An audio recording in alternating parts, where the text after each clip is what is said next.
अस्सलाम वालेकुम स्टूडेंट्स।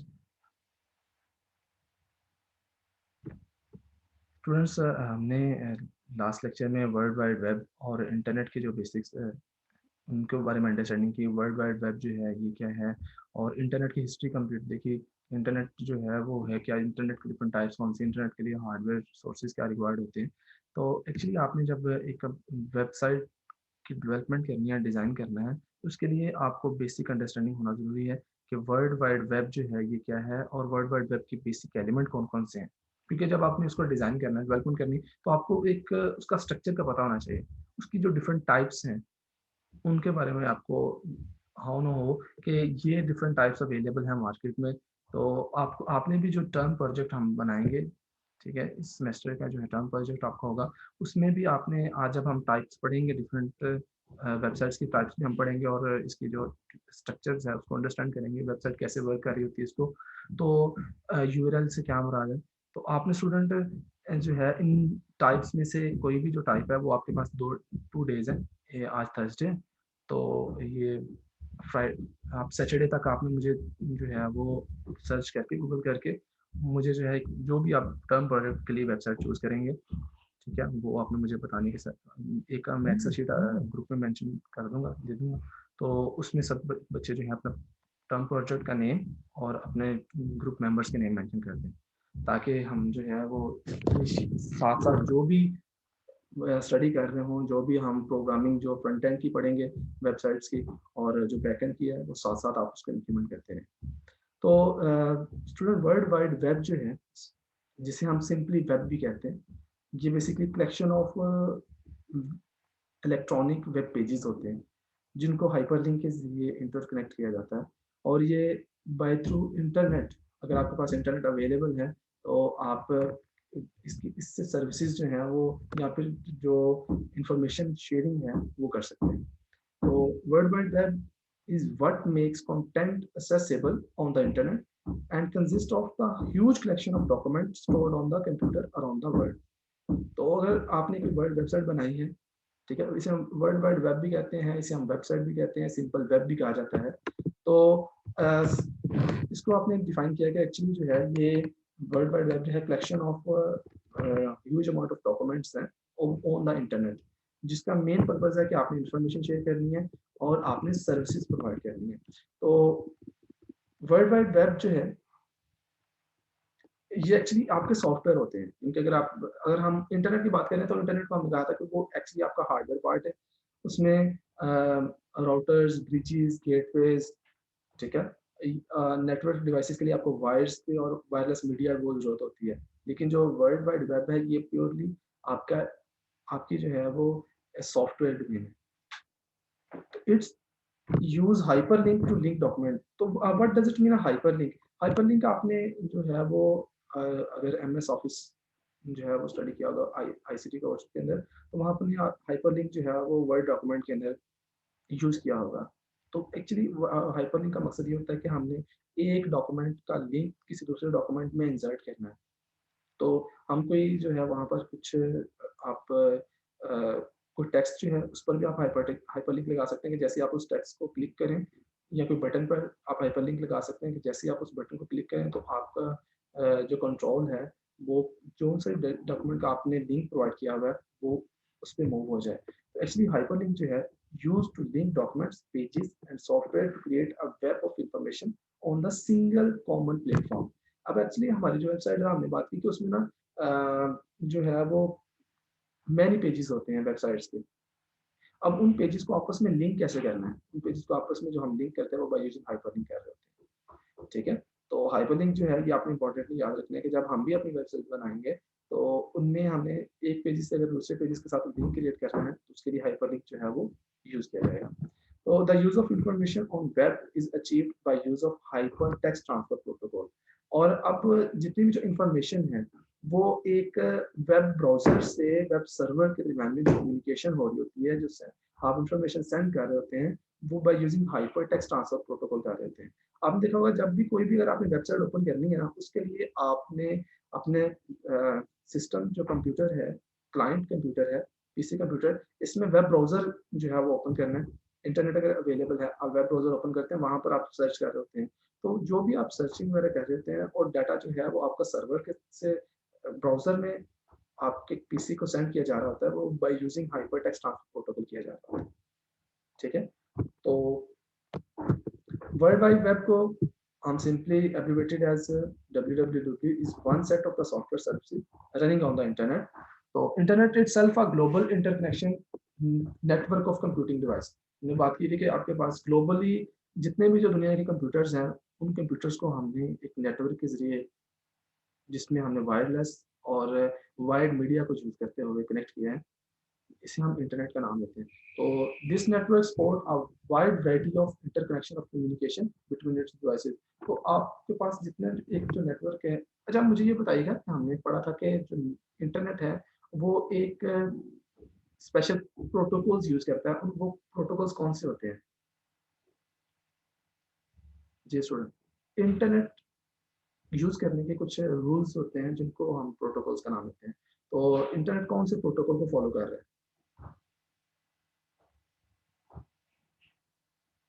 आप में से कोई भी स्टूडेंट बताए इंटरनेट कौन से प्रोटोकॉल्स को फॉलो कर रहा है?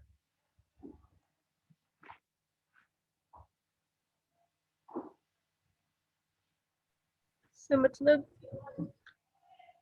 कौन से, मैं पूछ रहा हूँ कि आप इंटरनेट, आपने इंटरनेट जो है उस उसके थ्रू जो हम कम्युनिकेशन करते हैं, ठीक है, जब हम डाटा एक कंप्यूटर से दूसरे कंप्यूटर को डाटा सेंड करते हैं, तो सेंडर जब डाटा रिसीवर को सेंड करता है, तो कुछ ऑब्वियसली आपके डाटा की कन्वर्जन हो रही होती है, कुछ रूल्स डिफाइंड होते हैं इंटरनेट के साथ कम्युनिकेशन करने के लिए। तो इंटरनेट कौन से प्रोटोकॉल्स को फॉलो करता है?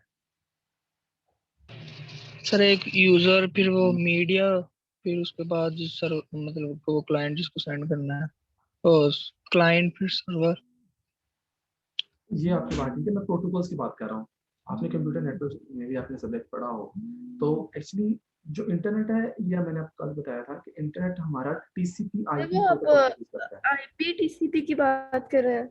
टीसीपी आईपी प्रोटोकॉल, जी, TCP IP, transmission control protocol, internet ठीक प्रोटोकॉल। है। ठीक है? तो इसके थ्रू जो है वो हमारी डाटा की कम्युनिकेशन हो रही है। तो ये मैं आपको ना टीसीपी आईपी प्रोटोकॉल जो है, ये आपकी असाइनमेंट के तौर पर आपको देता हूँ कि आप जो है इसके बारे में सर्च करें।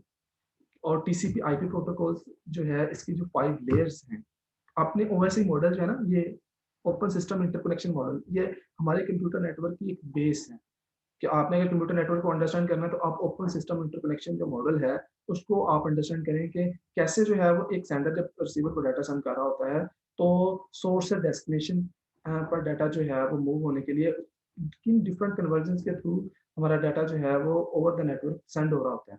तो ओएसआई मॉडल जो है वो आपका जो है वो एक वर्चुअल मॉडल आप कह लें कि वो फिजिकल तो एग्जिस्ट नहीं कर रहा होता, लेकिन जो आपका टीसीपी आईपी मॉडल है, जिसमें ओएसआई मॉडल की लेयर्स को ही कंबाइन कर दिया गया। ओएसआई मॉडल की 7 लेयर्स हैं और टीसीपी आईपी मॉडल्स की 4 टू 5 लेयर्स हैं।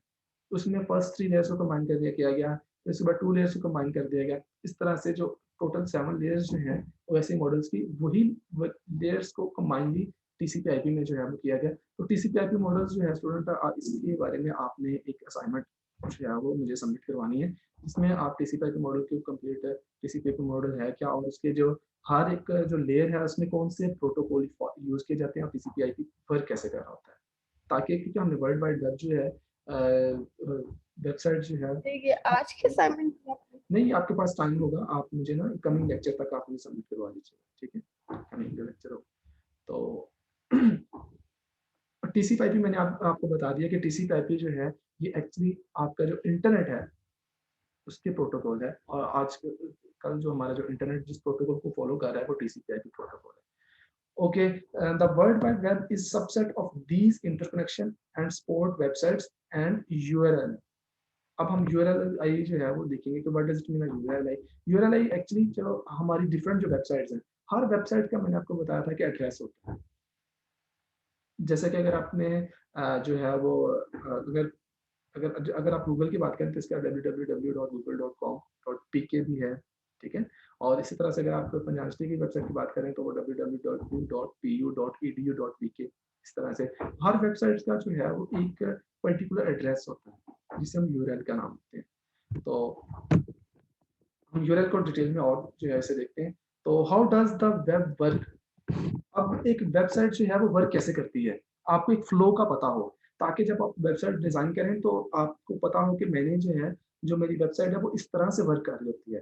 तो एक कंप्लीट जो स्ट्रक्चर है वेबसाइट के वर्क करने का, वो इस तरह से है कि सबसे पहले आपके यूज़र्स हैं, ठीक है?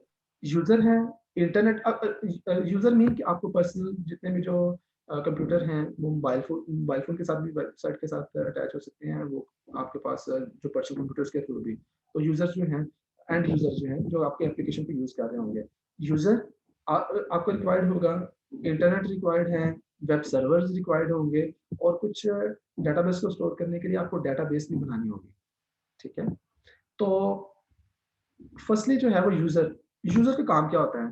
The user invoke a web application and enter the criteria of for a map. कि सबसे पहले काम ये होता है कि यूजर ने जो है वो अपने वेब ब्राउज़र को ओपन करना है और वहाँ पर उसने कोई भी जो वेब एप्लीकेशन है उसको सर्च करना है और सर्च करके जैसे ही वो इन्वोक करेगा तो उसका कंप्लीट जो मैप है वो उसको प्रोवाइड किया जाएगा।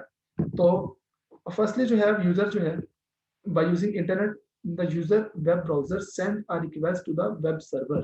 तो याद रखिएगा हम ये जो हमारे जो सिस्टम के अंदर जो है मोज़िला फायरफॉक्स है, क्रोम है या फिर इंटरनेट एक्सप्लोरर है, इनका मकसद क्या होता है? ये हम क्यों यूज़ कर रहे होते हैं वेब ब्राउज़र? ये एक्चुअली आपके सर्वर के साथ कम्युनिकेशन करवा रहा है। जब आपने इंटरनेट आपने यूज़ करना है, तो वेब सर्वर के थ्रू जो है आपका जो रिक्वेस्ट है वो वेब ब्राउज़र के थ्रू आपकी रिक्वेस्ट जिस वेबसाइट के लिए आपने रिक्वेस्ट की होती है, वो by using hypertext transfer protocol और यूआरएल वो सर्वर को सेंड हो रही होती है।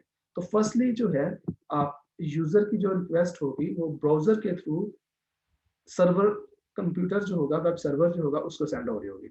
आपकी रिक्वेस्ट सर्वर के पास आ गई, क्लाइंट सर्वर ने सेंड की। अब सेकंड जो वेब सर्वर होता है, assess different database for map feature. वो देखता है कि ये जो मुझे रिक्वेस्ट आई है ये किस वेबसाइट की है ये है और कौन से डाटा की आई है और वो डाटा जो है वो मैंने किस डेटाबेस सर्वर के ऊपर सेव किया हुआ है। क्योंकि आपके पास ना एक से ज़्यादा डेटाबेस सर्वर्स होते हैं क्योंकि आपकी जो कुछ वेबसाइट्स ऐसी हैं जैसे गूगल जो है वो आप जो बहुत ज़्यादा जैसे कि यूट्यूब जो है ठीक है, यूट्यूब एक वेबसाइट है। तो ये इसका जो डाटा है इसको एक एक सर्वर के ऊपर सेव नहीं किया गया, बल्कि एक से मैनी सर्वर्स के ऊपर हमने इसको डिस्ट्रीब्यूट किया हुआ है।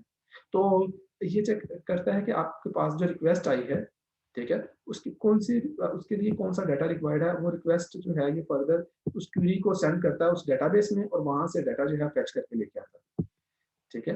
तो the map feature matching the search criteria are return to the web server. तो जोन से उसने रिक्वेस्ट सेंड की होती है यूजर ने वेब ब्राउजर के थ्रू वेब सर्वर को, उसके अकॉर्डिंगली वो वेब जो हमारे वेब सर्वर्स होते हैं, डेटाबेस सर्वर्स होते हैं, उनको रिक्वेस्ट फॉरवर्ड कर दी जाती है और वहाँ पर जो डाटा होता है उन डेटाबेसेस से कलेक्ट करने के बाद वेब ब्राउज़र के पास आता है, वेब सर्वर के पास आता है और वेब सर्वर क्या करेगा? Return a map to the user browser. तो वो फिर जो रिक्वेस्ट के अकॉर्डिंगली वो जो डाटा होगा, वो रिटर्न कर देगा यूज़र को।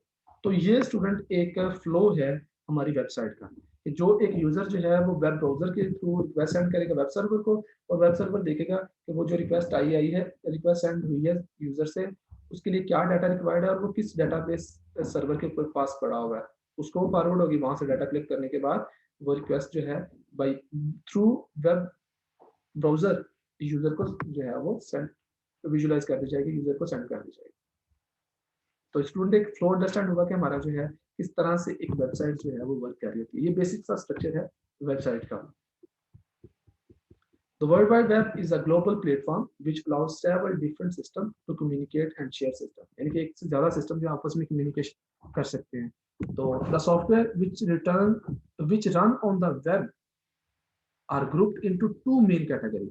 अब हमारे जो सॉफ्टवेयर्स हैं जो कि वेब के लिए ज़रूरी हैं वो उसकी दो मेन कैटेगरी हैं। एक क्लाइंट साइड सॉफ्टवेयर है और एक सर्वर साइड सॉफ्टवेयर है। क्लाइंट साइड सॉफ्टवेयर जो है ये आपका जो ये जावास्क्रिप्ट सॉफ्टवेयर है या फिर आपका जो वेब ब्राउज़र के अंदर जो है वो एचटीएमएल ठीक है? एचटीएमएल वगैरह सीएसएस वगैरह जो हम कर रहे होते हैं, ये आप अभी क्लाइंट साइड सॉफ्टवेयर कहलाते हैं। लेकिन जो पीएचपी है ये आपकी सर्वर साइड सॉफ्टवेयर कहलाएगी। क्लियर?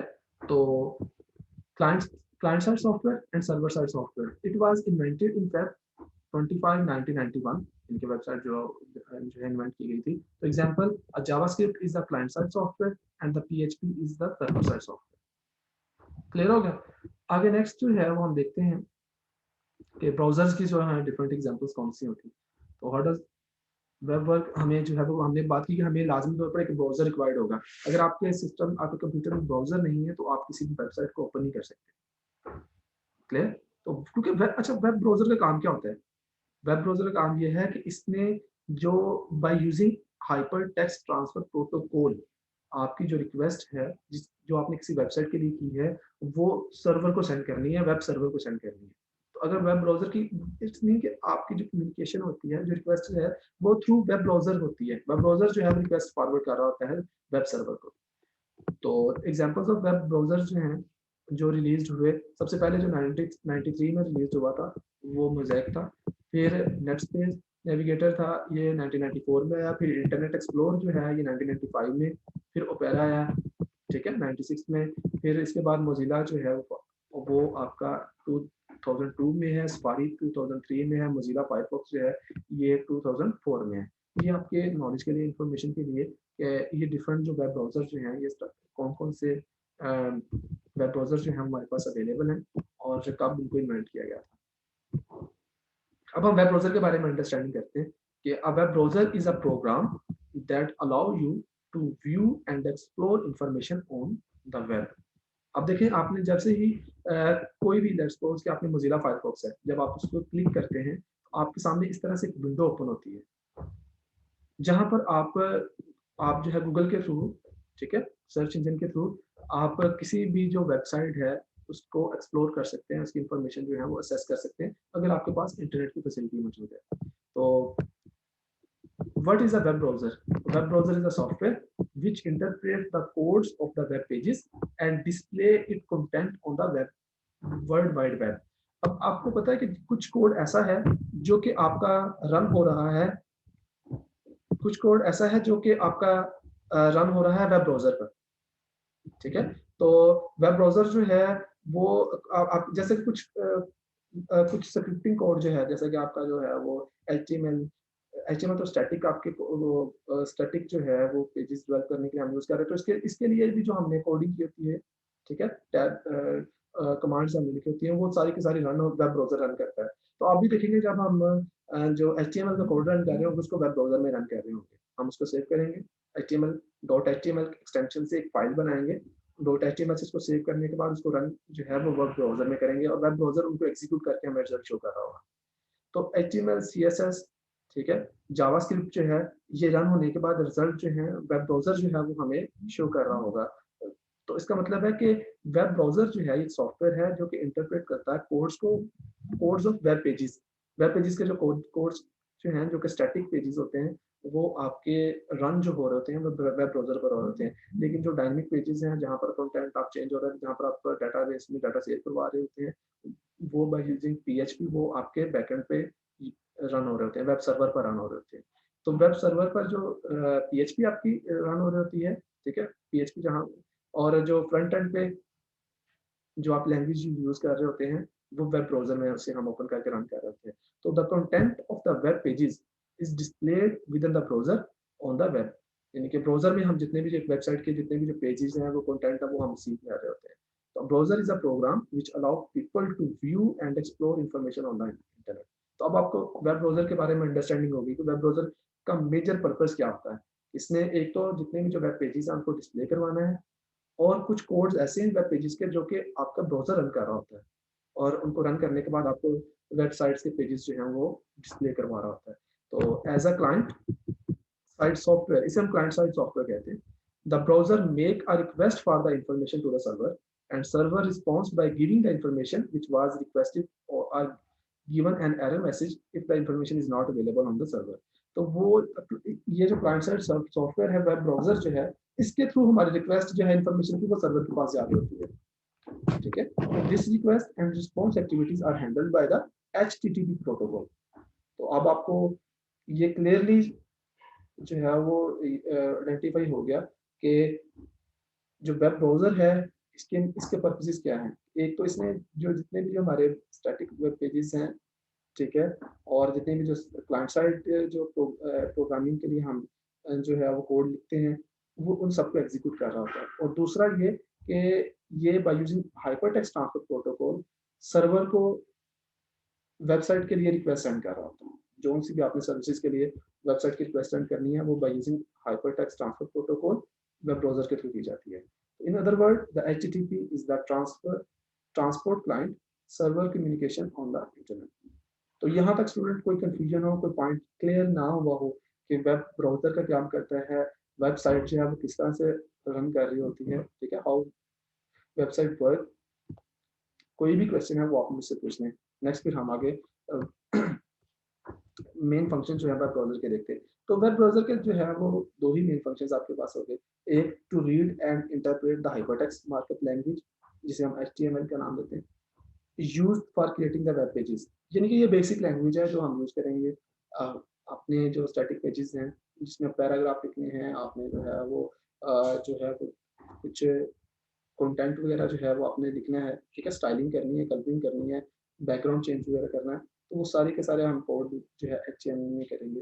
तो कुछ उसकी स्टाइलिंग शीट के ज़रिए भी हम सीएसएस और भी यूज़ कर रहे होंगे। तो एक जो मेन फंक्शन है, वो ये है कि हाइपरटेक्स्ट मार्कअप लैंग्वेज जो है, उसके साथ इसमें इंटरप्रेट करवाना है वेब ब्राउज़र ने।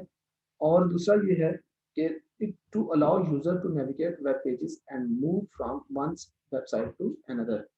इसके अलावा आपने अगर एक वेबसाइट से दूसरी वेबसाइट पर जो है मूव करना है, ठीक है, वेब पेजेस पर मूव करना है, वेबसाइट के एक पेज से दूसरे पेज पर मूव करना है, तो नेविगेशन जो करवानी होती है, वो भी आप वेब ब्राउज़र में जब हम एक वेबसाइट ओपन करते हैं, तो वो उसके थ्रू वेब ब्राउज़र के थ्रू ही हो रही होती है। तो ये 2 इसके मेन फंक्शंस हैं। एक आप कह सकते हैं कि वेब ब्राउज़िंग, और दूसरा इसका एक मेन फंक्शन जो मेजर है, वो आपका ईमेल का भी है। कि हम अगर आपने ईमेल की जो सर्विसेज़ यूज़ करनी है, तो वो भी बाय यूज़िंग वेब ब्राउज़र आप जो है वो ओपन करते हैं। जितने भी जो आपके मेलिंग प्रोवाइडर सर्वर्स हैं, जीमेल है, याहू है, ठीक है, उनके थ्रू फिर आप जो है वो मेलिंग कर रहे थे। तो how does the web work? तो उसमें वेब सर्वर जो है, ये क्या होता है? Web server is a computer that store web pages and make the page available to the web for other people to view. और वेब सर्वर की अगर हम सिंपल सी डेफिनेशन करें, तो ये जितने भी जो हमारे वेब पेजेस के वेबसाइट्स के पेजेस होते हैं, या वेब जो हमारी कंपनी की एक वेबसाइट है, उसको हमने स्टोर किया होता है वेब सर्वर पर। तो उसमें इसका मेजर काम ये है कि कोई भी अगर एक यूज़र रिक्वेस्ट करता है किसी पेज वेबसाइट के पेज के लिए, उसके पेजेस के लिए, तो ये उसको व्यू करवाए।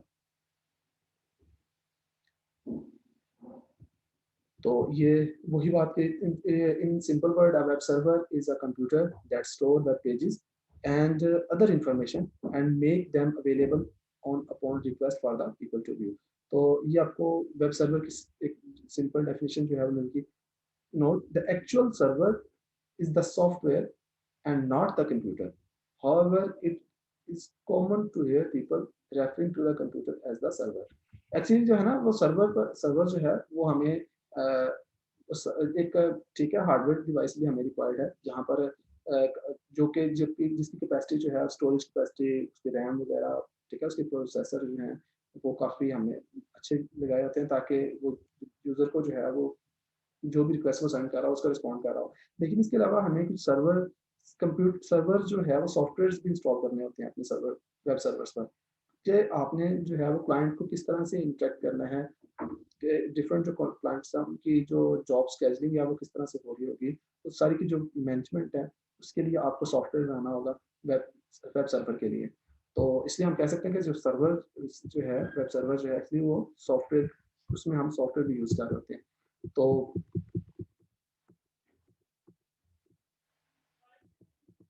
एग्जाम्पल ऑफ वेब सर्वर ये है, यूजर है, ब्राउजर के थ्रू जो है, फर्स्टली जो है यहाँ पर आप देखें कि ब्राउजर, ठीक है, और ब्राउजर के थ्रू जो आप किसी भी वेबसाइट के लिए रिक्वेस्ट सेंड कर रहे होते हैं, तो डोमेन नेम सिस्टम सर्वर जो है, ठीक है, उसको वो कन्वर्ट करेगा। जो डोमेन नेम सिस्टम सर्वर का काम क्या होता है, तो आपका जो एक्चुअली किसी वेबसाइट के लिए जो आप रिक्वेस्ट सेंड कर रहे थे, आपने उसे उसके जो है वो इंग्लिश में नेम लिखे हैं, लेकिन एक्चुअली उसका बैकएंड पे जो है वो कुछ न्यूमेरिकल जो है वो एड्रेस है उस वेबसाइट का। उसको फिर कन्वर्जन करने के बाद फिर वेब सर्वर को जो है वो फॉरवर्ड कर दी जाती है रिक्वेस्ट कि ये आपका इस एड्रेस का जो वेबसाइट है, उसे जो है वो सेंड किया जाए, उसके कंटेंट जो हैं वो वेब ब्राउज़र को दिए जाएँ, तो वो उसके कंटेंट जो है वेब ब्राउज़र को फॉरवर्ड कर दिए जाते हैं और वहाँ से फिर यूज़र को विजुअलाइज़ हो रहे होते हैं। तो इसका मतलब है कि हमारा डोमेन जो सर्वर है, वो भी एक वेबसाइट की प्रोसेसिंग के लिए यूज़ हो रहा होता है।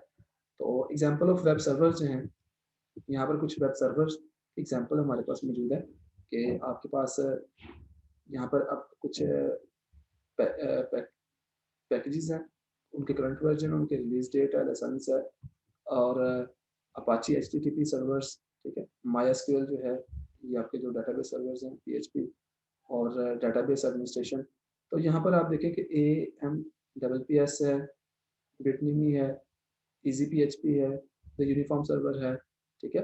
वैम्प सर्वर है, ज़ैम्प सर्वर है, तो हम मोस्टली जो है वो ज़ैम्प सर्वर जो है या वैम्प सर्वर ये हम यूज़ कर रहे होते हैं एज़ ए वेब सर्वर के तौर पर, ठीक है? तो ये डिफरेंट जो वेब सर्वर्स हैं, इनकी रिलीज़ डेट और उनके करंट वर्ज़न्स जो हैं वो हमारे पास अवेलेबल है। तो जब भी आपने जो ज़ैम्प सर्वर है, ये आपका अपाची एचटीटीपी सर्वर 2.2221 और माइस्क्ल 5.5.1 16 ये इनके एड्रेसेस हैं, ठीक है, इनके रिलीज हैं।